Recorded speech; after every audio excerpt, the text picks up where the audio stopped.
गोरक्षनाथ नाथसम्राटाची अमरगाथा। गुरुर्ब्रह्मा गुरुर्विष्णुः गुरुर्देवो महेश्वरः गुरु साक्षात परब्रह्म तस्मै श्री गुरवे नमः। भारतीय संस्कृती आणि अध्यात्माच्या विशाल सागरात नाथपंथ एक अशी सरिता आहे जिच्या प्रवाहाने युगायुगांपासून मानवतेला ज्ञान आणि वैराग्याचे अमृत प्रदान केले आहे। या पवित्र परंपरेचे आद्यगुरु जिथे भगवान शिव मानले जातात तिथे त्यांचे परमशिष्य मत्स्येंद्रनाथांनी या ज्ञानाला स्थूल जगात विस्तारित केले। परंतु नाथपंथाला राजमहालातून आणि गुहांमधून काढून जनसामान्यांपर्यंत पोहोचवण्याचे श्रेय नाथसम्राट गोरक्षनाथांना जाते। त्यांचे व्यक्तिमत्व केवळ एका योग्याचे नसून एका राष्ट्रपुरुषाचे, लोकनायकाचे आणि संस्कृतीच्या अमर वाहकाचे आहे। त्यांचे जीवन, त्यांची शिकवण आणि त्यांच्या चमत्कारी गाथा भारतीय अध्यात्माचा एक असा अद्वितीय अध्याय आहे जे आजही प्रेरणास्रोत बनलेले आहेत।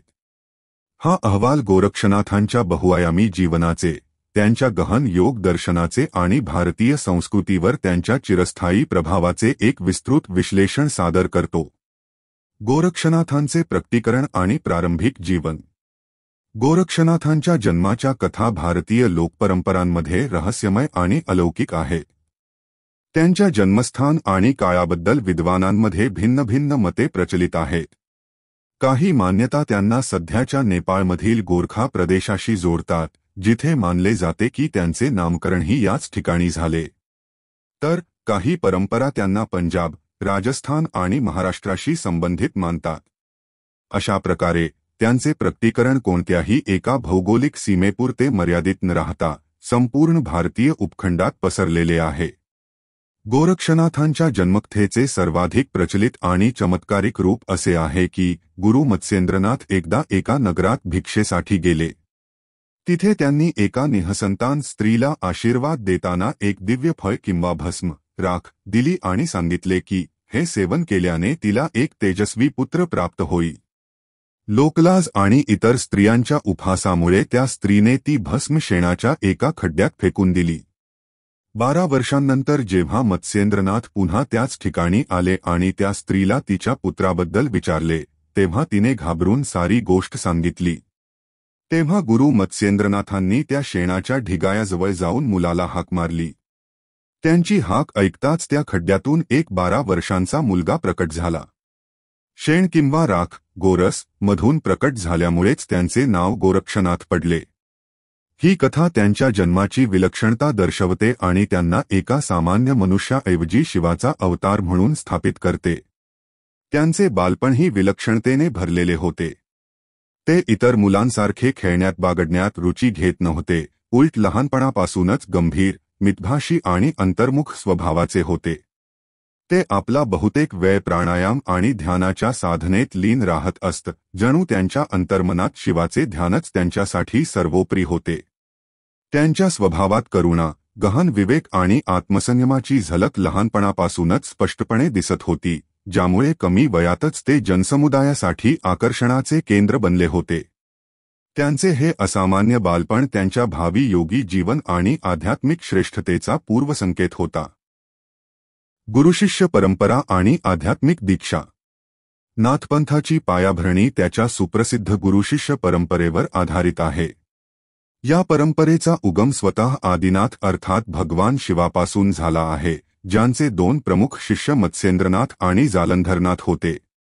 याच मत्स्येंद्रनाथांचे परमशिष्य म्हणून गोरक्षनाथांनी नाथपंथाची धुरा सांभाळली आणि त्याला एक नवीन दिशा दिली। हे नाते केवळ ज्ञानाच्या हस्तांतरणाचे माध्यम नाही, तर आध्यात्मिक ऊर्जेच्या प्रवाहाचे आणि समर्पणाचे प्रतीक आहे। गोरक्षनाथांनी आपल्या गुरुची सेवा हीच आपली साधना मानली आणि मत्स्येंद्रनाथांनी त्यांना योग, तंत्र आणि मंत्र साधनांच्या गूढ रहस्यांची दीक्षा दिली। या दिव्य नात्याचे महत्त्व भारतीय संस्कृतीत सर्वोपरी मानले गेले आहे, जसे की म्हटले आहे, गुरुपरंपरा सुप्रसिद्धा, योगस्य मूल गुरुः स्मृतः, गुरुप्रसादात लभेत ज्ञान मोक्षप्रदपरं। हा श्लोक स्पष्ट करतो की गुरु परंपरेच्या माध्यमातूनच योगाचे खरे ज्ञान प्राप्त होते आणि गुरुच्या कृपेनेच मोक्ष देणारे परमज्ञान उपलब्ध होते। नाथपंथात गुरुचे स्थान सर्वोपरी आहे, कारण ते अज्ञानातून ज्ञानाकडे नेणारा एकमेव प्रकाश आहे। गुरुशिष्य परंपरेचा कळस त्या घटनेत दिसून येतो जेव्हा गोरक्षनाथ आपल्या गुरु मत्स्येंद्रनाथांचा उद्धार करण्यासाठी निघाले. कथेनुसार मत्स्येंद्रनाथ आपल्या गुरु आदिनाथांचे ज्ञान जनसामान्यांपर्यंत पोहोचवण्याच्या उद्देशाने वामाचारी कौल साधनेत, एक प्रकारचा तांत्रिक मार्ग, प्रवृत्त झाले, जिथे ते भोग आणि सांसारिक मोहाच्या जाळ्यात अडकले. एका अन्य नाथ शिष्याकडून हे कळल्यावर की त्यांचे गुरु एका राजाच्या शरीरात प्रवेश करून भोगविलासात लिप्त झाले आहेत, गोरक्षनाथ विचलित झाले. त्यांनी एका गायक मंडळीचे रूप धारण केले आणि राजकुमाराच्या जन्मोत्सवाच्या वेळी महालात प्रवेश केला. ढोल वाजवत त्यांनी आपल्या गुरूंना उद्देशून एक गाणे गायले, ज्यात त्यांनी गुरूंना त्यांच्या वास्तविक कर्तव्याची आठवण करून दिली. जाग मच्छंदर गोरख हाया या गाण्याने मत्स्येंद्रनाथांच्या आत्म्याला हादरवून सोडले आणि त्यांनी लगेच आपल्या शिष्याला ओळखले. गुरूंना परत योगमार्गावर आणल्यानंतर गोरक्षनाथांनी त्यांच्या भौतिक आसक्तीची अंतिम परीक्षा घेतली. त्यांनी मत्स्येंद्रनाथांच्या सांगण्यावरून सोन्याने भरलेली एक पिशवी विहिरीत फेकून दिली आणि जेव्हा मत्स्येंद्रनाथ रागावले तेव्हा गोरक्षनाथांनी आपल्या सिद्धीने जवळील एका पर्वताला सोन्यात रूपांतरित केले. ही घटना केवळ एक चमत्कार नव्हती, तर ती नाथ संप्रदायातील एका मोठ्या सैद्धांतिक बदलाचे द्योतक आहे. ही कथा भोगवादी तंत्रातून एका कठोर ब्रह्मचर्यप्रधान योग मार्गाकडे नाथपंथाच्या प्रतिकात्मक आणि ऐतिहासिक बदलाचे दस्तऐवज आहे. गोरक्षनाथांनी भोगातील विकृतींना ओळखून आपल्या गुरूंना मुक्त केले आणि हा संदेश दिला की खरी सिद्धी भौतिक सुखांमध्ये नाही, तर हठयोग आणि कठोर तपस्येमध्ये दडलेली आहे. अशा प्रकारे त्यांनी नाथपंथाला त्यावेळच्या पत्नशील तांत्रिक साधनांपासून वेगळे करून एक शुद्ध आणि वैरागी मार्गावर स्थापित केले, ज्यामुळे तो सामाजिकदृष्ट्या अधिक स्वीकारार्ह बनू शकला. गोरक्षनाथांचे योगदर्शन आणि साधना. गोरक्षनाथांना हठयोगाचे महान आचार्य मानले जाते. त्यांनी हठयोगाला एक सुव्यवस्थित साधना पद्धती म्हणून विकसित केले, जे शरीर, प्राण आणि चित्ताला साधण्यावर केंद्रित आहे. त्यांच्या मते हठयोगचा शाब्दिक अर्थ सूर्य आणि चंद्र यांचा योग आहे. येथे हचा अर्थ पिंगला नाडी आहे, जी सूर्यतत्वाचे द्योतक आहे, आणि ठचा अर्थ इडा नाडी आहे, जी चंद्रतत्वाचे द्योतक आहे. या दोन्ही नाड्यांमधून प्रवाहित होणाऱ्या प्राणवायूचा समतोल साधून त्याला सुषुम्ना नाडीत संचालित करणे हाच हठयोग आहे.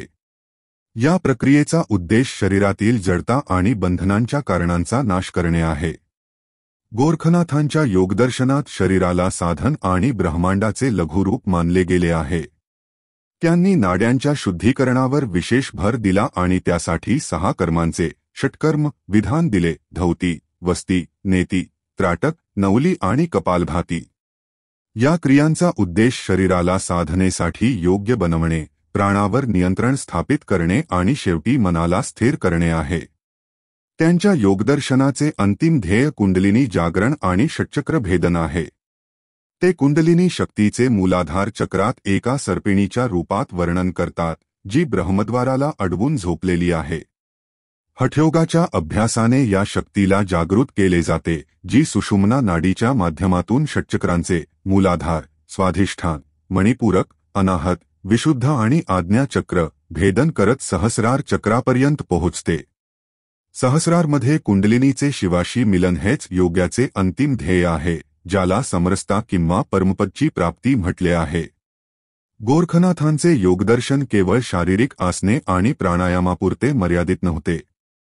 त्यांनी बाह्य उपासना आणि दिखाऊ कर्मकांडांच्या ऐवजी अंतरात्म्याच्या साधनेवर विशेष भर दिला. त्यांचे मानणे होते की स्वसंवेद्य परमात्मतत्व आपल्या स्वतःच्या आतच विद्यमान आहे. हठयोगाचा खरा उद्देश शरीराला निरोगी, मनाला स्थिर आणि आत्म्याला परमपदामध्ये प्रतिष्ठित करणे आहे. हा साधना मार्ग केवळ मोक्षाचा मार्ग प्रशस्त करत नाही, तर मानवी जीवनाला संयमित आणि नैसर्गिक वातावरणाच्या अनुकूलही बनवतो. उपदेश आणि सामाजिक समरसता. गोरखनाथांच्या शिकवणीचा सार 3 प्रमुख मुद्द्यांवर केंद्रित आहे: गुरुभक्ती, समता आणि लोकभाषेचा वापर. त्यांनी स्पष्ट केले की गुरुच्या चरणी खरी श्रद्धा ठेवल्यानेच साधकाचे आत्मबळ जागृत होते. त्यांची दुसरी प्रमुख शिकवण सामाजिक समता होती. त्यांनी जातीपाती, उच्चनीच, श्रीमंतगरीब आणि धर्माच्या भेदांना पूर्णपणे नाकारले. नाथपंथाचे द्वार सर्व वर्गांसाठी खुले होते, ज्यामुळे यात सनातन धर्माच्या वर्णाश्रम व्यवस्थेतून बहिष्कृत जाती आणि मोठ्या संख्येने हिंदू आणि मुस्लिम दोन्ही धर्मांतील लोक सामील झाले. अनेक मुस्लिम योगी गेरू वस्त्र धारण करून सारंगी वाजवत गोरखनाथांच्या महिमेचे गुणगान करत असत, जे त्यांच्या शिकवणीच्या व्यापक सामाजिक स्वीकारार्हतेचा पुरावा आहे. कर्मकांडे आणि बाह्य ढोंगबाजीला विरोध करताना गोरखनाथांनी आंतरिक शुद्धी आणि आत्मसंयमावर भर दिला. त्यांनी आपली शिकवण जनसामान्यांपर्यंत पोहोचवण्यासाठी संस्कृतऐवजी प्राकृत, अपभ्रंश आणि स्थानिक भाषांमध्ये भजन आणि दोहे रचले, जे त्यांची दूरदृष्टी दर्शवते. हीच लोकभाषा होती, ज्या माध्यमातून त्यांचे ज्ञान सामान्य लोकांपर्यंत पोहोचले आणि त्यांचा प्रभाव इतका खोलवर झाला. त्यांची एक प्रसिद्ध ओळ आहे, मन चंगा तो कठौती में गंगा. ही म्हण त्यांच्या आंतरिक शुद्धीच्या दर्शनाचे प्रतीक आहे.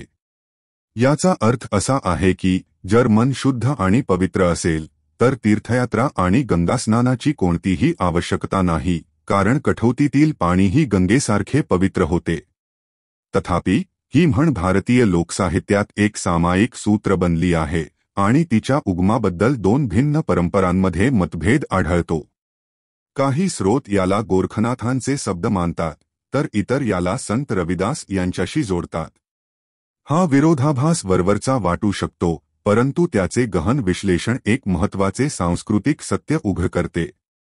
ही म्हण केवळ एक वाक्प्रचार नाही, तर ती निर्गुण भक्ती आणि योग दर्शनाचा एक सामायिक दार्शनिक आधार आहे. दोन्ही परंपरांचा मूळ संदेश बाह्य कर्मकांडांऐवजी आंतरिक पवित्रतेवर भर देणे आहे. अशा प्रकारे या म्हणीचे विविध संतांशी जोडले जाणे हे दर्शवते की लोकसंस्कृतीमध्ये ज्ञानाचा प्रसार कशा प्रकारे होतो, जिथे एक सत्य विविध परंपरा स्वीकारतात आणि त्याला आपापल्या संदर्भात सादर करतात. सिद्धी, शिष्य आणि पंथाचा विस्तार. गोरखनाथांच्या जीवनाशी संबंधित अनेक दंतकथा त्यांच्या असाधारण सिद्धींचे वर्णन करतात. त्यांनी आपले गुरु मत्स्येंद्रनाथ यांच्याकडून मृतसंजीवनी विद्या शिकली होती, ज्यामुळे ते मृत व्यक्तीलाही जिवंत करू शकत होते. असे म्हटले जाते की त्यांनी या विद्येचा अभ्यास एका मातीच्या पुतळ्यामध्ये प्राण घालून केला, ज्यामुळे तो पुतळा जिवंत झाला. त्यांच्या सिद्धी चमत्कारिक होत्या, परंतु त्यांनी कधीही त्यांना प्रदर्शनाचे साधन बनवले नाही. ते नेहमी म्हणत की योगाचे ध्येय चमत्कार नाही, तर आत्मसाक्षात्कार आहे. सिद्धी साधनेचा परिणाम असतात, ध्येय नाही. गोरखनाथांच्या शिष्यांनी नाथपंथ दूरवर पसरवला. त्यांचे शिष्य नवनाथ परंपरेत विख्यात आहेत, ज्यात प्रमुख आहेत कानिफनाथ, जालिंद्रनाथ, नागेश्वरनाथ, रेवणनाथ, भर्तृहरी, गोपीचंद आणि जालंधरनाथ. राजा भर्तृहरी आणि त्यांचे भाचे राजा गोपीचंद यांच्या कथा त्यांच्या कठोर शिष्यत्वाचे आणि वैराग्याच्या महानतेचे प्रतीक आहेत. या राजांनी आपले राजपाट सोडून गोरखनाथांचे शिष्यत्व स्वीकारले आणि कठोर साधना करून मोक्षाचा मार्ग अवलंबला. भारतीय संस्कृती आणि आधुनिकतेवर प्रभाव. गोरखनाथांचा प्रभाव भारतीय संस्कृतीवर अत्यंत खोल होता, विशेषतः मध्ययुगात विकसित झालेल्या निर्गुण भक्ती काव्यधारेवर. संत कबीर, नामदेव, एकनाथ आणि इतर निर्गुण संतांच्या रचनांमध्ये नाथपंथाचा ठसा स्पष्टपणे दिसून येतो. गुरुची महती, आंतरिक साधनेवर भर, बाह्य ढोंगबाजी आणि जातीभेदाला विरोध, तसेच योगाशी संबंधित पारिभाषिक शब्दांचा वापर हे सर्व घटक नाथपंथातूनच भक्ती आंदोलनात आले. गोस्वामी तुलसीदास यांनी आपल्या प्रसिद्ध ओळीत म्हटले आहे, गोरख जगायो जोग, भक्ती भगायो लोग. या ओळीचा शब्दशः अर्थ असा घेतला जाऊ नये की गोरखनाथांनी भक्तीचा विरोध केला, उलट हे त्यावेळच्या संदर्भात म्हटले गेले होते. त्या काळात वामाचारी तंत्र आणि भोगवादी साधनांचा व्यापक प्रसार होता. गोरखनाथांनी या विकृतींना दूर करून एक कठोर, ब्रह्मचर्यप्रधान योगमार्गाचा प्रचार केला. अशा प्रकारे त्यांनी भोगवादी मार्ग हटवून भक्तीसाठी एक शुद्ध आणि वैरागी पार्श्वभूमी तयार केली. त्यांचा योग भक्तीचा विरोधी नसून तिचा शुद्ध करणारा होता. असे म्हटले जाऊ शकते की जर गोरक्षनाथ नसते, तर संत साहित्याची ती मजबूत पार्श्वभूमी तयार झाली नसती, ज्यावर निर्गुण आणि सगुण दोन्ही धारा विकसित झाल्या, त्यांचा प्रभाव केवळ भारतापुरता मर्यादित राहिला नाही, तर नेपाळ, आसाम, बंगाल आणि अगदी पाकिस्तानच्या काही भागांपर्यंतही नाथपंथाचा विस्तार झाला. आजच्या युगातही गोरक्षनाथांची शिकवण अत्यंत प्रासंगिक आहे. त्यांचा हठयोग आणि ध्यान आजच्या धावपळीच्या जीवनात मानसिक तणाव कमी करण्यासाठी आणि शारीरिक आरोग्य राखण्यासाठी वैज्ञानिकदृष्ट्या मान्य आहे. त्यांचा समता आणि समानतेचा संदेश आजही सामाजिक सलोखा आणि समरसतेसाठी अत्यंत आवश्यक आहे, तर त्यांचा आत्मसंयम आणि कर्तव्यनिष्ठा यांचा उपदेश व्यक्तीच्या चारित्रिक उन्नतीसाठी अमूल्य आहे. पूजास्थळे, मठ आणि निष्कर्ष. गोरखनाथांशी संबंधित अनेक पूजास्थळे आणि मठ आजही श्रद्धेची प्रमुख केंद्रे बनलेली आहेत. यापैकी सर्वात प्रमुख आहे गोरखपूर, उत्तर प्रदेशचे गोरखनाथ मंदिर, ज्याला नाथपंथाचे सर्वोच्च केंद्र मानले जाते. या जिल्ह्याचे नावही बाबा गोरखनाथांच्या नावावरच पडले आहे. येथे मकर संक्रांतीच्या निमित्ताने एक महिन्याचा विशाल खिचडी मेळा आयोजित होतो, ज्यात देशविदेशातून भाविक सहभागी होतात. नेपाळमधील गोरखा जिल्ह्यातील गोरखनाथ गुंफा आणि त्यांचे पदचिन्हही त्यांच्या साधनेचा पुरावा आहे. या व्यतिरिक्त महाराष्ट्रातील पुणे, अहमदनगर आणि नाशिकसारख्या शहरांमध्येही नाथ संप्रदायाचे मठ आणि मंदिरे स्थापित आहेत, जे त्यांची व्यापकता दर्शवतात. गोरक्षनाथ केवळ एक योगी नव्हते, तर भारतीय संस्कृतीचे एक ध्रुवतारे होते. त्यांनी मत्स्येंद्रनाथांची परंपरा केवळ पुढेच नेली नाही, तर तिला एक नवीन आयामही दिला आणि स्वतः नाथसम्राट म्हणून ओळखले गेले. त्यांच्या जीवनाचा सार, योगाच्या माध्यमातून जीवनाचे परमसत्य प्राप्त करणे, गुरुकृपेला आत्मज्ञानाचा खरा मार्ग मानणे आणि समता, भक्ती आणि आत्मबळ यांना मानवतेचा शाश्वत आधार स्थापित करणे आहे. निष्कर्षतः त्यांचे जीवन आपल्याला एकाच सत्याशी परिचित करते, जसे की त्यांच्याबद्दल म्हटले आहे. योगीश्वराणा गुरु वंदे गोरक्ष सिद्धिसाधन. येन साध्यम जगत्सर्व मोक्षमार्ग प्रकाशकः. हा श्लोक गोरक्षनाथांना योग्यांचे गुरु, सिद्धीचे साधक आणि मोक्षमार्गाचे प्रकाशक म्हणून स्थापित करतो. त्यांचे जीवन आणि त्यांची शिकवण आजही मानवतेला दिशा देत आहेत आणि येणाऱ्या युगांपर्यंत देत राहतील.